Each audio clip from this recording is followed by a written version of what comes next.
aquí con el profesor de Seminario de Sustentabilidad y Cultura Ambiental, encargado del Departamento de Diseño, José Ignacio Félix Díaz Ortega, quien nos dará su opinión acerca de este movimiento que nos embarga el día de hoy, 2 de octubre.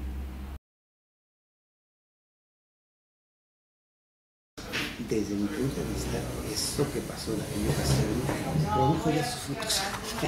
Eran frutos que, por ejemplo, en esos años yo entré a trabajar a un organismo que se creó justamente el 2 de octubre del 68. Era la Comisión de Estudios del Territorio Nacional y Planeación, ¿no? Y era un organismo técnico encargado de elaborar todos los materiales cartográficos y de información que requería el Estado para tomar decisiones. Entonces, y en esos momentos ellos deciden que el que va a ser representante de ese organismo institucional sea Ignacio Valle Fernández, y él fue un equipo que estuvo en 68. Entonces, pasó eso, no nada más eso, sino además, por ejemplo, Echeverría supo que es el responsable de 2 de los hechos, ¿no? El 2 de octubre, porque él era secretario de Gobernación y se supone que él estaba al tanto de todo lo que ocurrió. Por ejemplo, el mando físico, el que coordinaba todo, fue Luis Echeverría. Sí, él fue. Y por supuesto, la imagen, la representatividad, pues era Díaz Ordaz. Y después a él le toca llegar a la presidencia. Y el de la presidencia, él hace lo del alcoholazo. Entonces, el alcoholazo del 10 de junio del 71, él está en la presidencia, ¿sí? Pero al mismo tiempo que él está en la presidencia, a él le toca vivir la represión en Argentina y en Chile. Sí, porque la represión en Argentina y en Chile, México vuelve a hacer lo mismo que hizo con Cárdenas, hacer de México un refugio de muchas de las víctimas políticas de esos años. Yo tuve 2 compañeros en la Secretaría de la Presidencia, uno de ellos fue vicecanciller de la Secretaría de Relaciones Exteriores chilena, y 2 de sus hijos desaparecieron, nunca más con ellos. Sí, e igual de otros compañeros y a Echeverría le toca ese periodo, le toca el periodo en el que se agudiza la represión en Argentina, en Chile y en Uruguay, y mucha de la gente de esos lugares decide refugiarse en México y los reciben.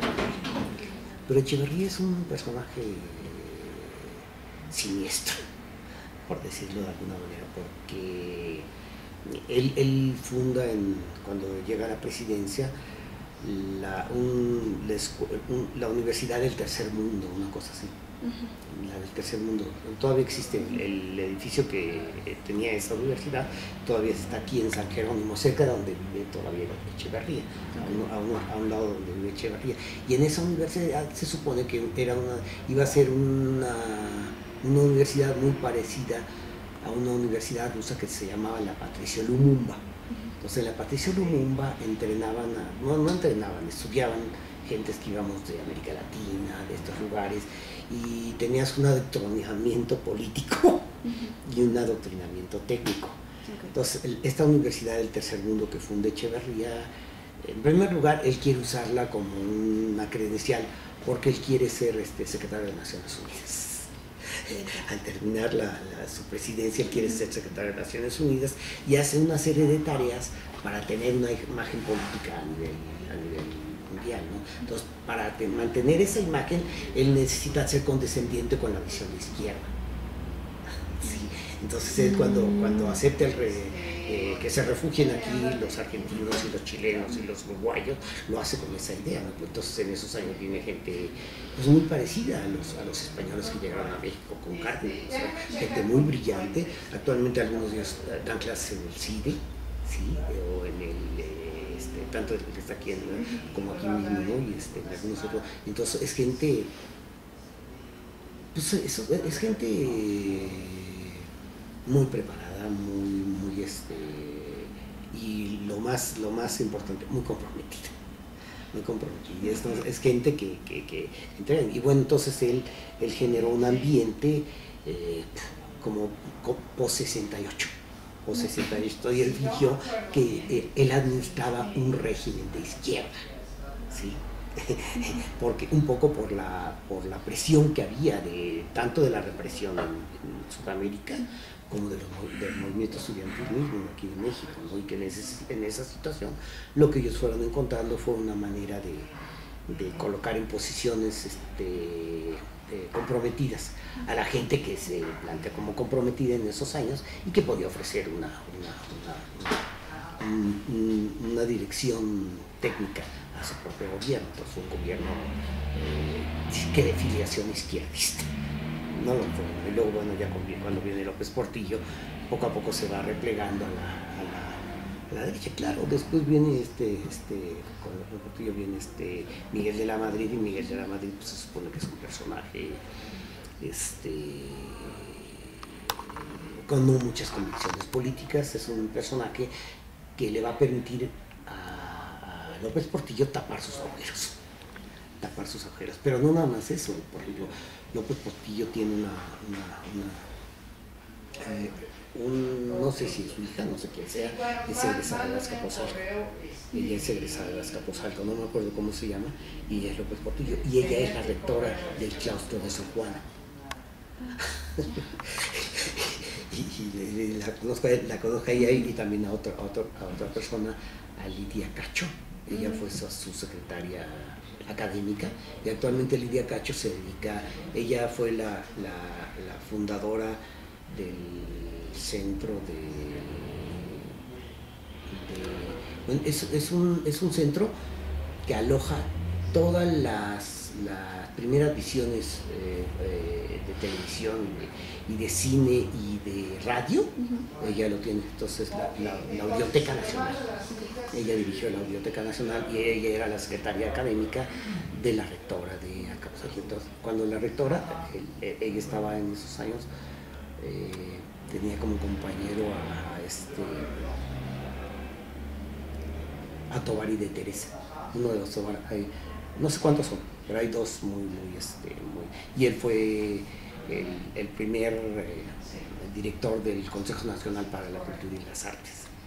Él estaba casado con ella, y los dos son egresados de Azcapotzalco.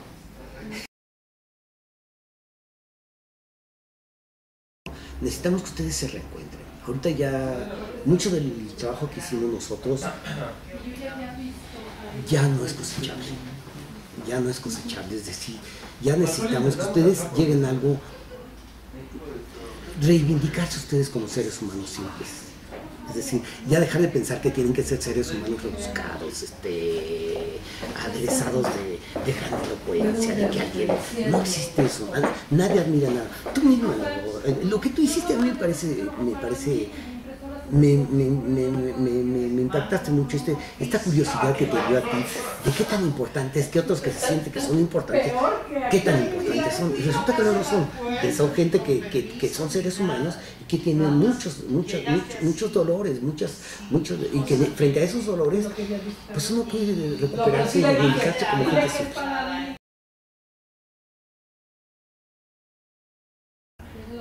O sea, es un conflicto, porque por un lado tienes estas nuevas tecnologías,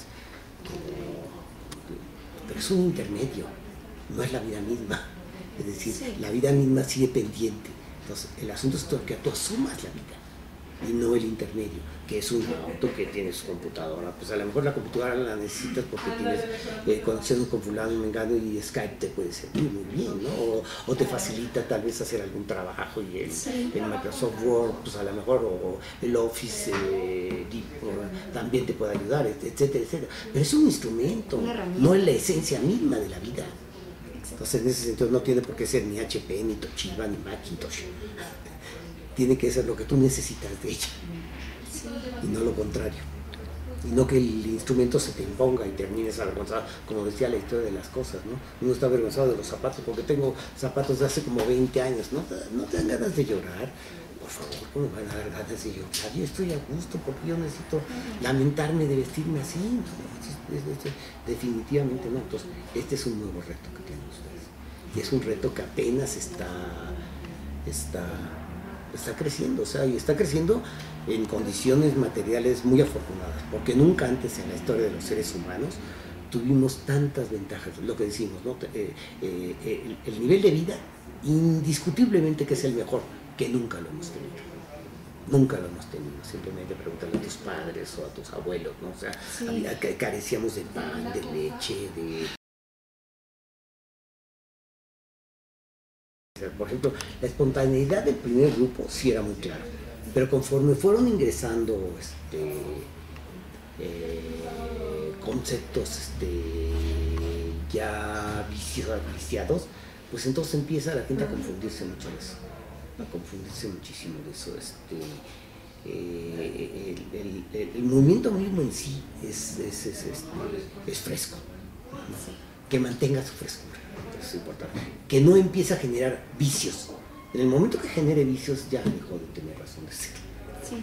Dejó de tener razón de ser. Entonces, ahora, ¿cuáles son los vicios? Pues habría que ser muy cuidadoso, muy sutil y encontrar cuáles son los puntos en los que la presencia de ciertas formas de ser están dañando la frescura del grupo. Entonces, ¿cómo hace eso? No lo sé, no, habría que ver cada detalle. Claro, habría que ver cada detalle. Y ahora, otra de las cosas que es muy importante es esto que estamos haciendo, es decir, yo tengo un punto de vista. Ajá. ¿Y cuál es el tuyo? Me gustaría saber cuál es el otro.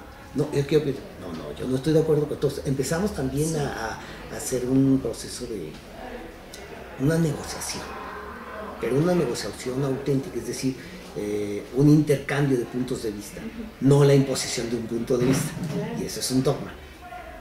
Porque si empezamos a asumir la situación como un dogma, pues entonces esto ya se inició y ya dejó de ser fresco. Ahora, mantenerlo fresco,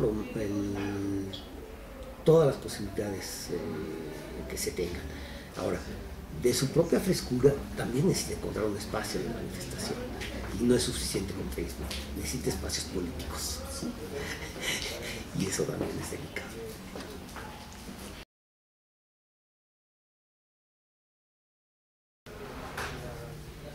Pues yo no me puedo hablar emocionalmente hablando.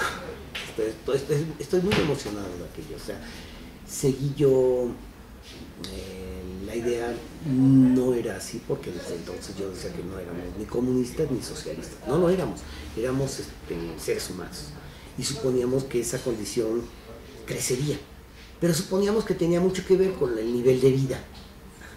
Y que en la medida en que todos compartiéramos niveles de vida muy parecidos, en esa misma medida íbamos a estar a gusto y a volver a ser nosotros mismos. Y no es al contrario, primero ser tú mismo y después los demás. Y les está pasando así ahora. Primero tiene que ser usted y después los demás. Les digo, por ejemplo, voy a muchos grupos, encontramos estos grupos migrantes que están en Estados Unidos, ¿no? Y van a Estados Unidos y de repente siguen viviendo en el mismo rancho que vivían aquí en México. Entonces, ¿para qué les sirve estar en Estados Unidos? ¿De qué les sirve ser ciudadano gringo si viven del carajo? Y yo he visto así, ¿no? Voy al Paso y veo que en Ciudad Juárez tenían una casa más decente y en El Paso viven en un departamentito tipo Infonavit. ¿Y para eso eres gringo? Pues qué pena, ¿eh? Sí. Qué pena. Y ese es el problema. Que la gente, como no es el mismo, quiere hacer alarde de lo que no es. Entonces hace un esfuerzo para tener cosas que no son compatibles con el hecho de ser uno mismo. Desde tener una pantalla, un auto de lujo, todo ese tipo de cosas. Todo ese tipo de cosas a lo mejor te está permitiendo, te está trastornando tu idea de ti mismo. Al final de tu vida va a pasar lo que decíamos de esta chica, ¿no? Que dice que una de las cosas que lamenta más la gente es no haber sido quien pudo haber sido. Sí. Bueno, pues le agradecemos mucho el tiempo para esta entrevista, para Triángulo Informativo, y pues muchas gracias por la experiencia, por